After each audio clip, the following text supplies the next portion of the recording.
A person arrives early, clears every task, and leaves late. The pile on their desk never shrinks. It grows.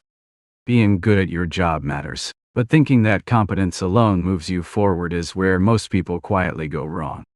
When you become the person who solves problems quietly, you become the person everyone depends on to keep solving them. That dependability makes you valuable in a very specific way, and specific value is hard to move without creating a gap. Promoting you means replacing you, and replacing someone reliable creates risk, extra work, and uncertainty for the manager above you. So managers keep you in place. They add responsibilities. They call it recognition. The role just gets heavier, not higher. You become the person who trains new hires. You absorb broken processes. The job quietly doubles without the title changing. Here's the part that rarely gets discussed. When you master a role completely, you stop encountering anything unfamiliar. And unfamiliar things are where growth lives.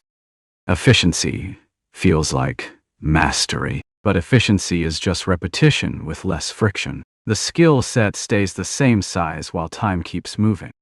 The skills needed one level up are different. Strategy, delegation, navigating uncertainty. Those are not things you practice by executing perfectly every day.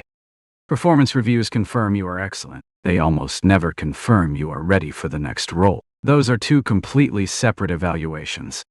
When an opening appears, the person chosen is rarely the most productive one. They are the person the organization already imagines in that space.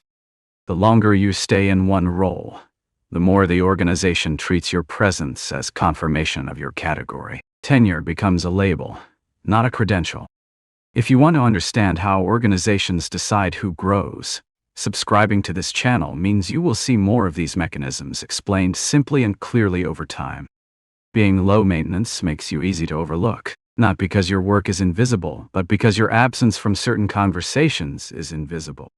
Promotion decisions happen in conversations you are not part of. The people deciding are working from memory and narrative, not from your actual output. Silence gets read as satisfaction. If you never say what you want, the organization assumes you are content exactly where you are placed. The people who move up are usually not the most productive.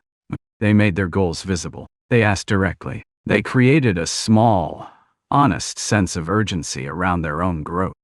Competence is the entry point. It earns you stability, respect, and a seat at the table. It does not, on its own, earn you the next table.